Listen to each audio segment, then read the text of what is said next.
everybody. Welcome to Tip of the Spear. And this week, we have a special guest with us, Patrick Wood. And if you don't know Patrick Wood, he is an influential author and editor-in-chief of Technocracy.News. And he is focused on analyzing the technocratic trends that are happening that affect all of us in society. And he is an expert on globalization and technocracy. He's been studying this for decades upon decades. And he goes into all kinds of different areas of how things are reshaping our world for global economics, politics, and religion. And so he is the foremost expert on technocracy. And so, Patrick, thank you for joining us.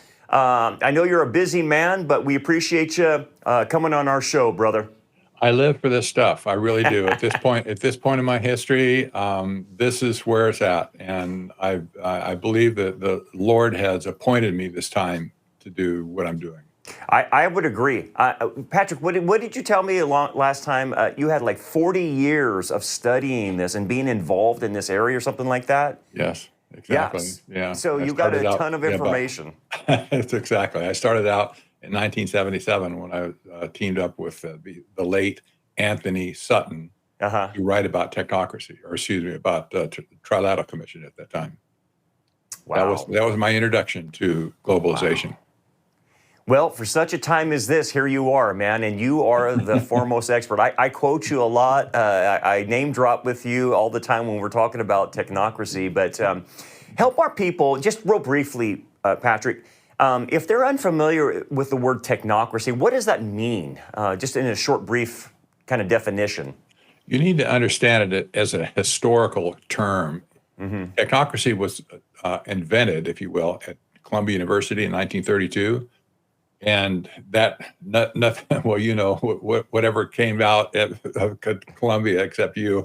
Yeah, no, I have that moniker of shame for attending there now that we have all the pro-Hamas and all this other stuff. I know, man, it is what it is. In any case, the scientists and engineers of that day, they thought that they could do better because they thought the capitalism was going to implode, and probably was going to in their eyes. But they wanted to create a brand new economic system based on not just supply and demand, but managed resources. In other words, everything in sight, including the people. And they wanted to regulate the whole thing with universal basic income in basically the form of energy script at that point. That didn't pan out exactly, but we see UBI today all over the place. Sure. And as a resource-based economic system, you know, it's incredible that anybody would think that all of the resources of the world should be taken out of our hands and put into like a global common trust. Wow. To allocate to us. You know, this is not what God planned in the first place. You know, what he said. The whole world was given to us for our support, right? For our maintenance as human race. Well, they have other ideas, obviously, and they want to control all the resources, make sure that you and I don't have our unfair allocation. So, in any case, fast forward, technocracy took root in the 1970s with David Rockefeller and Zbigniew Brzezinski when they founded the Trilateral Commission. And going forward from there, they passed it off to the United Nations. They renamed it, if you will, rebranded it as Agenda 21 and Sustainable Development. That's why we have this today. Yeah. So, you know, fast forward from there, from Agenda 21 days and 2030 Agenda, today we have, you know, this whole business of convergent science at this point, NBIC, nanocogno, information technology, and so on. This has morphed into a monster at this point because technology has been unleashed in incredible, unprecedented fashion. Yeah.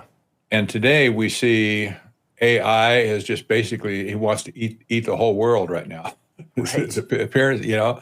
And this is the pinnacle of technocratic success at this point. AI has made their day. Yeah. Yeah. So, here we are. Yeah, here we are. And I have a lot to ask you about all the implications of this and what we see setting up around us in this regards. But before I go into that, I want you to speak to the mindset of this, because so those individuals that are engineering technocracy, and it turned into Agenda 21 and whatnot, and the Rockefellers and all the people that you mentioned with the Trilateral Commission, what is their frame of reference? What I mean by that is, what is motivating them to create something like this? Because you talk about a resource-based economy where we basically don't own anything. They would control all that, and that goes diametrically opposed to what Scripture says about even just the 10 Commandments, thou shalt not steal, which implies the right to private property of individuals. Yeah. Well, it seems like in their system, where are they getting this inspiration from to do something like this? Well, you can certainly trace it back to the devil himself. Okay, sure. Well, there you go. Okay, just get it right out. But you're right. the people, I'm not saying that the people at Columbia University were worshiping the devil. Right. But nevertheless, we see the seeds planted there to turn everything upside down vis-a-vis creation. Yeah. And they had this crazy thought that they could somehow, with technology, they could hijack evolution. They didn't believe in God, but nevertheless, they thought, well, evolution has been unkind to us, and so we need to take the reins now that we have the tools to do something about it. And so now we're going to take over all creative issues going forward, including the DNA makeup of man, and matter as well, with nanotechnology and biotechnology and information technology and so on. Well, this is just spits in the eye of God. Nevertheless, they weren't religious back then. I have to say that not overtly. Okay. Yeah. But we can see the shades of religion all along when they talk about these things. And honestly, if you go back to kind of the father of technocracy in the first place, it was a French philosopher by the name of Henri de Saint-Simon. You can look him up. Okay. But about the early 1800s, he proposed a religion that was based on science. And he said, well, forget God, okay? What we need to do, we need to elevate science to a position of godhood and create a priesthood of engineers and scientists. That's exactly what he said. It's crazy. Wow. He didn't understand where it was all going at that point, but the technological revolution was already underway at that point. There were signs of it, and he got wind of that.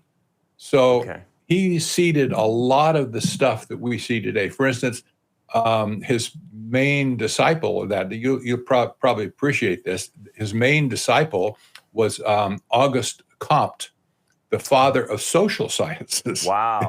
In the world, right? Go. So wow. So in any case, I think this is going to turn religious on us really quickly, because AI at this point is gaining so much information in it and the learning of it. And people are already talking about an AI God going forward. Right. So Patrick, is this the religion of scientism? Is that part of it? Absolutely. No, that's why I said that was where scientism started with Henri de Saint-Simon, right? Yeah. So this basically is the worship of science. And the early technocrats didn't say necessarily that they were thinking about Henri de Saint-Simon or scientism, but we can see it. It's obvious to anybody who looked at it. It's all about science. It's all about the worship of science. And in the last century, we had some great authors talking about scientism, like C.S. Lewis, for instance. F.A. Hayek wrote a lot about it. Mm-hmm. We should have been forewarned, right? But nobody paid attention. At this point, nobody knows who C.S. Lewis was. Yeah, good point. Yeah, excellent point. So let me ask you this question before I go into some particulars. Do these individuals, obviously scientism would be an atheistic type of religion, Oh, yes. where man is God. But do they really believe? Let me back up. Is there a portion of them that realize, man, we could control everything? And is there a portion of them that says, no, we're wanting to benefit mankind, we want to do good? So, I mean, is there different mindsets in this? Because obviously it's massive control. I can see what's going on. But then a lot of these people, how do they sleep at night is what I'm trying to say. You know what I mean? Because, there can't be, these evil guys with cigars in the back of rooms saying we're going to control it all.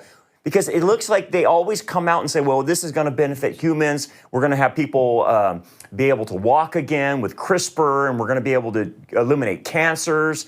So tell me where that is versus control versus trying to do good. There's a lot of people in Silicon Valley who are really disturbed, I think, about what they're doing. Mm-hmm. They still have a conscience, but they don't acknowledge God as being the answer for them.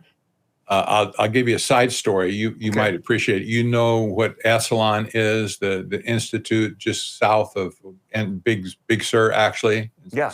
Central Coast. Right. You remember the big mudslide that wiped out Highway 1 a few years ago? Yeah. And it cut off all the access to places like Big Sur and Esalen as well. Mm-hmm. Well, Esalen was a place of Gnosticism in this country. This is the place that introduced yoga, for instance, in America, Eastern religion. Okay, wow. It was it was an odd place, but when I was going in high school at Carmel, we would obsess over what they were doing down there because they were running around. Some of them were running around naked and it had a hot tub and a group thinks going on, and it was crazy. But anyway, Esalen got wiped out. Okay. Bottom line. Okay. When they got the highway finished, back in service, entrepreneur in Silicon Valley bought the thing outright, and he repurposed it in particular to be a think tank or a recovery center for people in Silicon Valley who are struggling with their consciences. Really? To go there to get an attaboy or we love you, go in peace, that sort of thing. You're doing a good job, whatever. Right. That place has been booked ever since. Really? Yes. They have just a landslide of people coming from Silicon Valley. And you go for maybe a weekend or for a week, and you're supposed to go back healed, if you will. Wow! And so you can continue your work to do the crazy stuff that they're doing in Silicon Valley in the first place. And this has a who's who of Silicon Valley attending this thing. Wow! That just tells me, okay, some people are taking exception to what's going on. They can see where it's going. Yeah. But they can't stop it because they don't want to lose their job, I guess. Right. So there you go. Wow. So their conscience is pricked, and yes. So wow. Well, that tells me a lot. And there's some different avenues I want to go if we get time to it about where these guys are getting their information. But here's where I want to start. You got Elon Musk now. That's they're working on. Well, he has Starlink, and Starlink's this satellite internet service developed by SpaceX and whatnot. But Patrick, it aims to do good things, right? It says, he got it for Ukraine, for the Ukrainians to have it, and different places around the world have it. And the good that they sell it with is it gives people in rural and remote locations the ability to communicate, and we can do all this. What's the problem, though? The problem is that Elon Musk all of a sudden has all these assets or these things at his disposal, and you think about it just for a minute. At this point, Elon Musk has basically taken over the operation of NASA. For one thing. Yeah. He's a guy that they call to rescue the mission in space to bring the astronauts back from to Earth, right? Yeah, that was amazing. It really was. But now, on top of that, he's getting into our government with AI at this point. This is unprecedented as well. But then you have this new satellite system that he circles the Earth with. People don't understand how comprehensive his coverage is of planet Earth. It's more that he can cover more of the Earth than internet can right now. That's another amazing. Traditional internet, right? With cables, wires, fiber and optic, whatever, Wi-Fi. He can do this all from space. So and there's nobody else in even close. Yeah. So if all the terrestrial Earth-based internet was wiped out, he could step in a heartbeat and replace it from outer space. Wow. Where he would be the sole owner of the entire network internet at that point. This is not the kind of power you really want in one person's hands. Right. Yeah, Okay? absolutely. That's a problem. Well, he has other areas that he's dabbling in as well, but this whole business of wanting to go to Mars, for instance, that's all his idea. And well, Jeff Bezos also, he wants to go to Mars. Good luck for all of them that want to go. Right. But this whole business of conquering outer space at this point, their theory is, and this is crazy on Elon's part, they think the future of mankind is in space, not on Earth. Wow. They've said this repeatedly. That where the future is headed is for mankind to escape the planet that they think is going to be destroyed anyway. Yeah. So they can look back from outer space to say, sayonara to you. Right. Jeff Bezos even at one time said, well, what we're going to have in the future is we're going to turn the Earth into a giant, like a theme park, a park, where people from outer space can come back to kind of, set their roots or whatever, see what it was like, thousands of years ago. Oh my goodness. It's like these people are smoking some bad dope. Yeah, right. That's a good way of putting it. I mean, it's delusions of grandeur, man. I mean, I'm not a scientist or anything, but I look at space, and that place is uninhabitable for us. We can't exist. I mean, I'm thinking about these astronauts they brought back, and the gravity problems that they had for being 8 months in the yes, and then had they can develop skin problems and all kinds of things being outside in space like that, and so it's like these guys have never even thought about what would that do to impact a human being, because it's like trying to live in the ocean. You can't do it. Humans are created by God to live on the land, on Earth, and not anywhere else. And it seems to me that they have this delusions of grandeur that are almost like, well, I'm God and I can do anything I want to do. What are you talking about? If I have billions of dollars, why can't it make it happen? And you got to think about the ego trip. And look, I appreciate Elon Musk rescuing those astronauts. Joe Biden would even give the go-ahead to Elon last year and left these guys hanging up in space.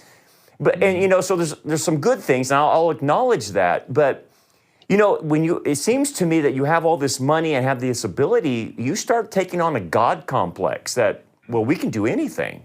And so it reminds me of the mentality, Patrick, of the Tower of Babel. Let us build a tower under the heavens. And what does God say? Nothing's beyond what they can do. Yes. Isn't it interesting that the heavens are in view again? Right. There you go. It's like the same story just keeps repeating, right, Patrick? Yeah, okay, forget it. Forget a tower. We can use a spaceship now. Exactly. We can go into the heavens now. Yes. We don't have to view them. We can go into them. And you're right. I heard Elon Musk do an interview with Joe Rogan, and he was saying that 90% of the satellites in our orbit around the globe are his. Yes. Compared to everyone else's. Yes. He has 90% of the satellites. Yes. And I don't know how long he's been shooting up satellites, but wow, how did that happen? I know. It was incremental for sure. Yeah. But when he figured out how to deliver them in the space and in the first place, just did it. He just launched rocket after rocket after rocket. Each one of them had multiple payloads, satellites that can be released in space. And you're right. If you see the map, there is a website that has a map, a virtual map of all the satellites he's put in space, and the other ones that are there also. Yeah. You look at this map; it's like a net around the whole planet, and you can see the dots are moving. In real time, and it's just, you just sit there and stare at it. Holy mackerel! How did they do this? Right. But at this point, he's mastered high-speed communication from satellite to Earth. That's the key here. Yeah. That's one of the keys. Right. So he has the ability to replace the internet on Earth with his communication system. Wow. That is a potential danger to all humanity when all of that power and communication and information is in the hands of one individual, Patrick. That's kind of scary, man. It really is. Well, let me go to another issue, and what's recently happened now that President Trump is in office, and he has got significant private sector donors to create artificial intelligence here in the United States with Stargate. Can you give everyone a kind of an update? What is that? What are they doing? They've got OpenAI, SoftBank, Oracle, all investing close to up to $500 billion by 2029. Yeah. So kind of help people understand what's happening with that. Well, the deal with Stargate is it was not about the money. The money is being put up supposedly by private investors or corporate investors, not necessarily by our government.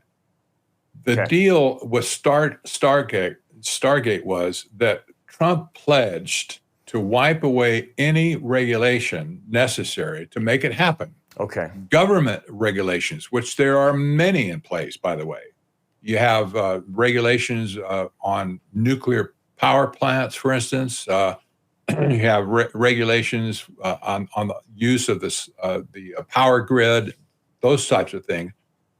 Building permits. I can't imagine all the stuff, but his pledge was at that press conference was to take care of all the regulations and basically put a whole of government approach to wipe out regulations. So these people they do not want any regulation at all. They just say, let it roam free. Wow. And this is a crazy thing. This whole philosophy is called accelerationism. Okay. This is a new thing. You need to get in touch with it. Accelerationism means, it doesn't mean just stepping on the gas pedal. Yeah. But it basically means you have to set technology free to fulfill its destiny. Wow. This is what all this stuff is about. Regulations. Everywhere you see somebody mention regulations is always in terms of removing the regulations, right? Yeah.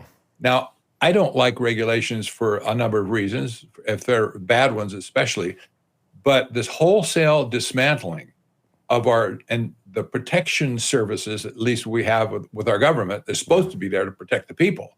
Right. Those things are being removed wholesale at this point.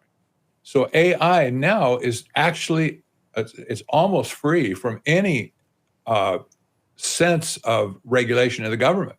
Wow. And they're running free with it. That's why Donald Trump appointed an AI czar, right? Yeah. And he's also the crypto czar. That's another issue. But we have an AI czar, and we have all these other people in the background of that who are congregating with the other technocrats to create an AI system that basically can take over our government. Unbelievable. It really is. I don't think we want to have an AI government. I didn't vote for that for sure. No, exactly. That's perish the thought. So let me let me throw at you what I hear in response. I've heard this on the news. I've heard this from Elon. I've heard it from other guys. And here's what they say. When they're pressed of saying, hey, you guys know you're creating something that possibly has the potential of getting out of control and that you won't not be able to put back in the box. And they acknowledge that, but then they said, who would you rather have do this? Because if we don't do it, China or Russia will do it. So what would be a good talking point against that? Because I hear that coming from them all the time. So they say, would you rather have it in American hands or in Chinese hands? You know, when somebody asks you the question, have you stopped beating your wife yet? Right. Right. all of this, I'm sorry. No, you're right. That's the logic they're using. No. Yeah. Look, if China was cut off from our technology in Silicon Valley, it would collapse tomorrow. Yeah, good point. Silicon Valley has funded and with money and as well as technology, everything China is doing to make them look like they're our enemy. Same thing with Russia. Russia would collapse if everything shut down in Silicon Valley, theoretically, now, if it could happen. Every office closed and every project was put to sleep in Silicon Valley. The rest of the world, the lights would go out on all this stuff. Interesting. Yeah. It really is. But so when Elon Musk gets up or Sam Altman's the guy the head of OpenAI, when they stand up and say, well, we're really sorry that we're creating these tools that are going to destroy the world. Yeah, right. But we can't help ourselves because somebody's going to do it for us and we'll all be destroyed. Yeah. That logic is just nonsense. Yeah, absolute bunk. Right. Right. No, I'm glad you said that because I hear that all the time from them to excuse their actions of creating a monster. So, hey, Patrick, help people understand this concept of artificial general intelligence and then artificial superintelligence, because it seems that they say they're not too far away from AI reaching this general intelligence, and then beyond that, this superintelligence. What's the difference, and how does that pose a threat to all of us? Well, that's an artificial term, AGI and ASI. That's just their goalpost, Okay. Already AI, some AI in any case, has mastered at a PhD level multiple disciplines like chemistry, physics, math, you name it. Yeah. And so when they talk about AGI, they're talking about one level of intelligence where you have basically a PhD level on everything. Okay. ASI basically means you're as smart as God. And remember, the term artificial intelligence is an oxymoron. For us, it's an oxymoron, right? Okay. Because it's not intelligent. God gave intelligence to us, not to a machine. Right. So they're masquerading, they're fooling people into thinking that really is intelligence there. All it can do is just spit out facts that it has in its database, whatever. Yeah. So when you talk about the leapfrogging to AGI, ASI, they're all competing for it, apparently. All of them are competing for it. You need to remember what's hiding behind that concept is the fact that AI is advancing at this point, is doubling every 3.5 months. Oh my goodness. Oh my goodness. And this is going to go forward from here. This is what we saw from 2023 when ChatGPT was released. It's leapfrogging forward, and every 3.5 months, and that's accelerating. It's going to be 3 months, probably in a year or two.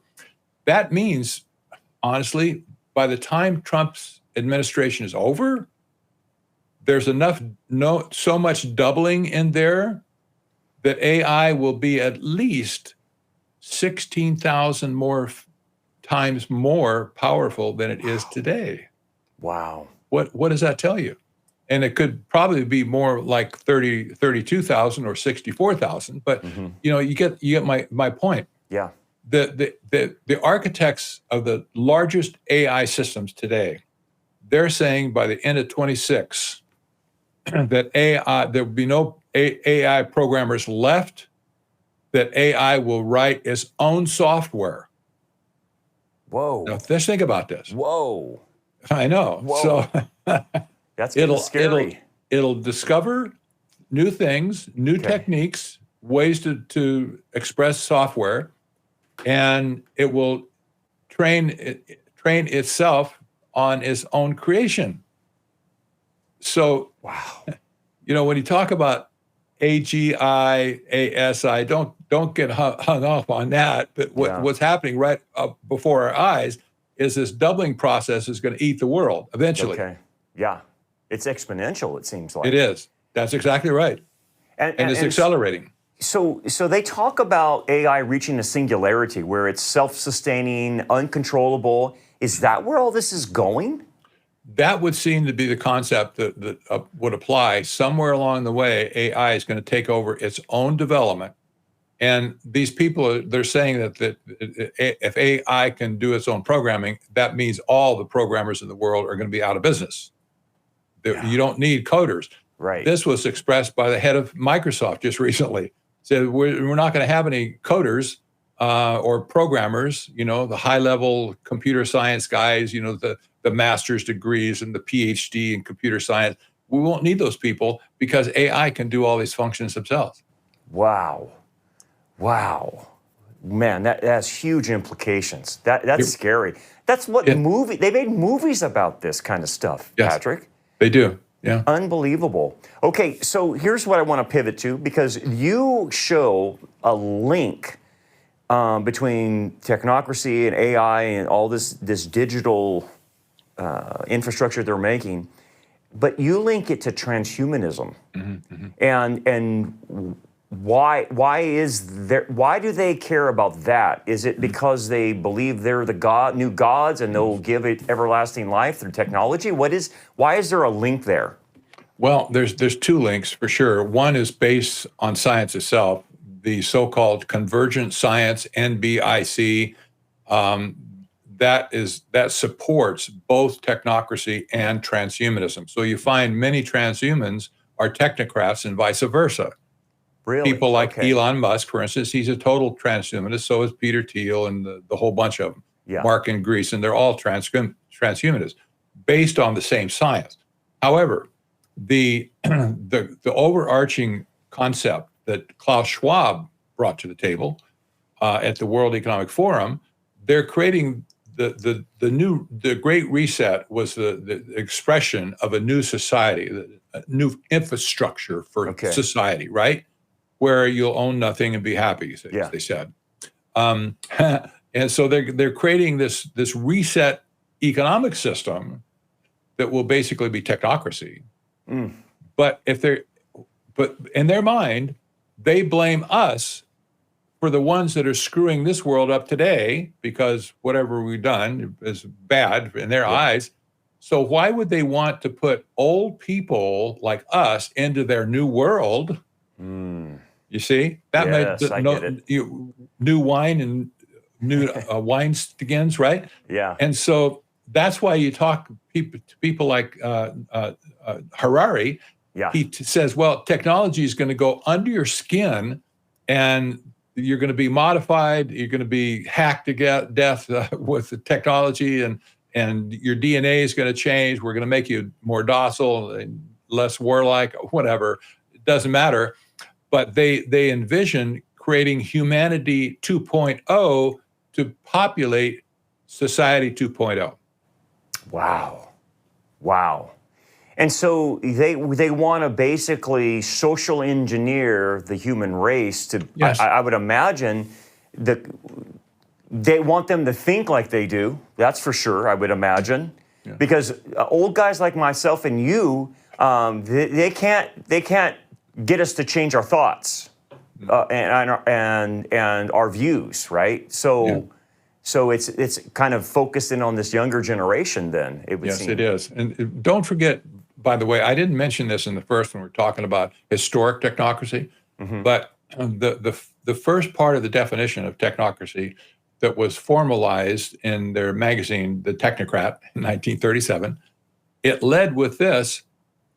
They said technocracy is the science of social engineering.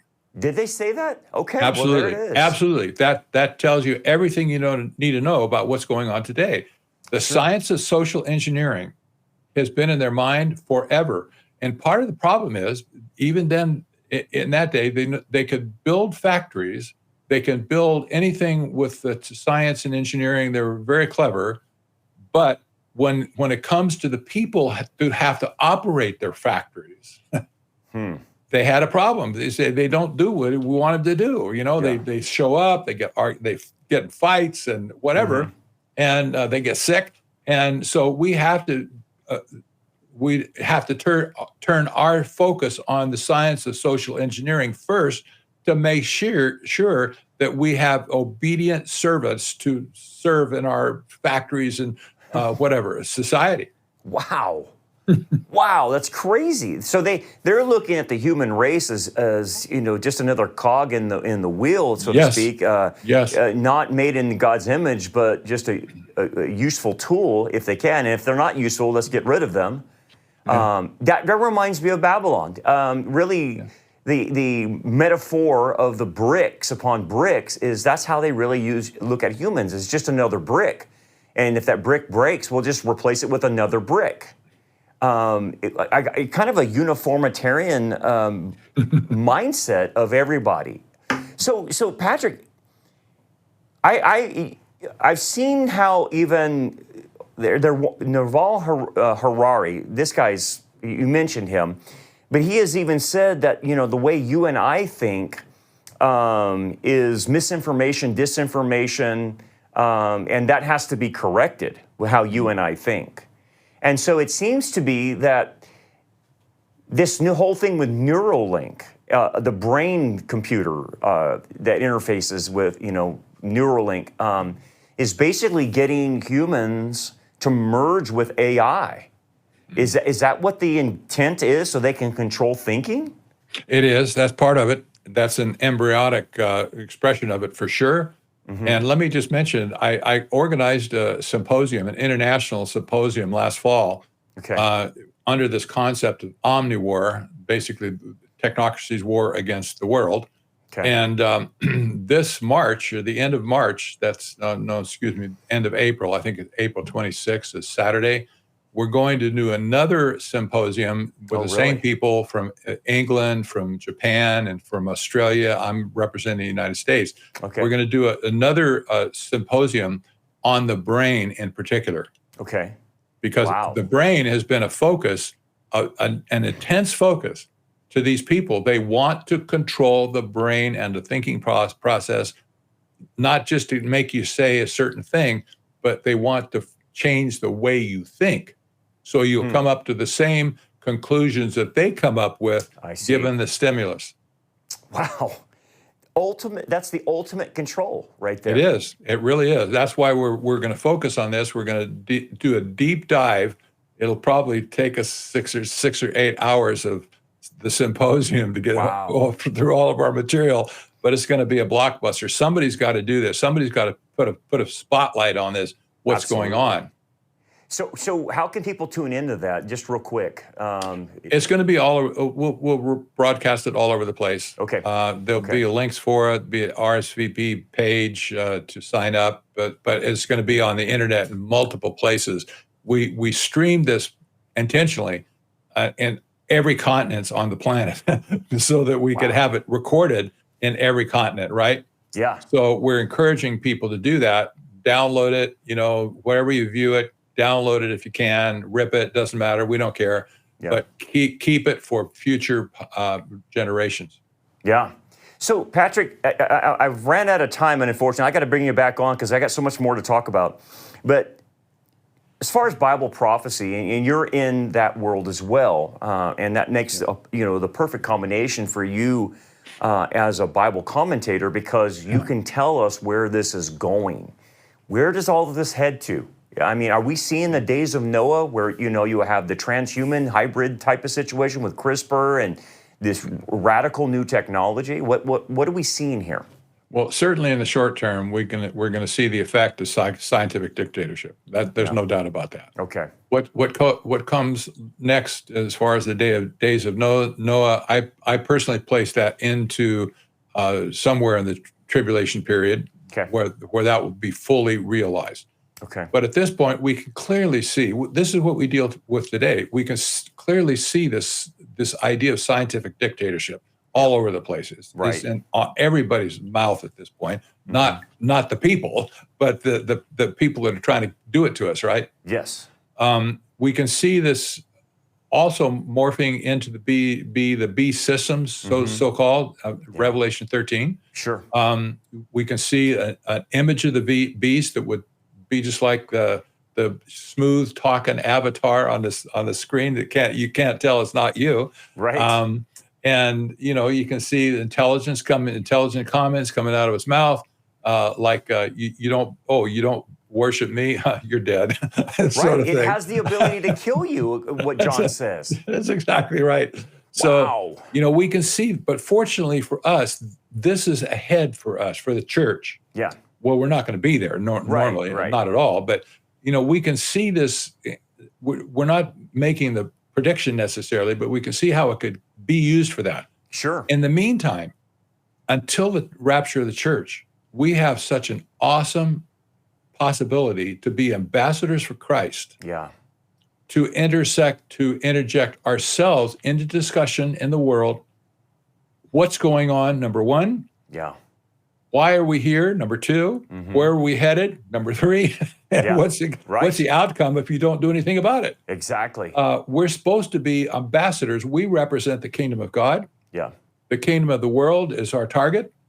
We're sent out to do things in the kingdom of the world. And one of the purposes of an embassy, by the way, when an embassy is established in a foreign country, that embassy is also there to protect the people, your citizens in that country from harm. Yes. Right? Right. So if you get in trouble with the police or terror or whatever, you run to the embassy. Good point. I seek to be protected, right? Yes. So that's another function we have as people who we're in the world, sent out into the world to offer some protection to people who are really going to get in big trouble with this whole thing.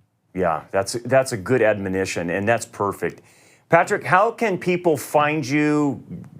You got a wonderful website. Trying to give all that information, how people can find you, man. You bet. Technocracy.News, that really gets it. I have a Substack also called patrickwood.substack.com.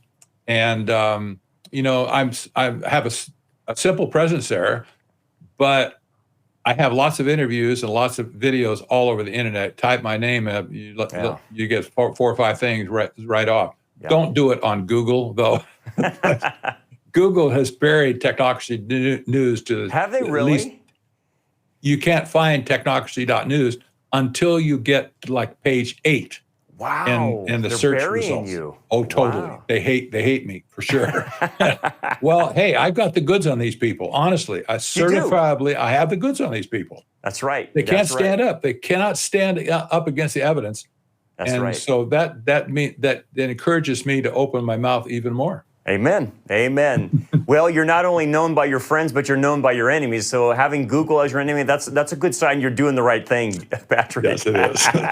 Well, we appreciate what you're doing, man. I heavily rely on you for all the Technocracy news, and I appreciate the work you're doing because you're helping guys like me out here, too, trying to get the word out and trying to warn people. But Patrick, we're going to have to bring you on again. I got a lot more to talk about with you, and so we'll try to reschedule you, my friend. But, hey, keep up the great work.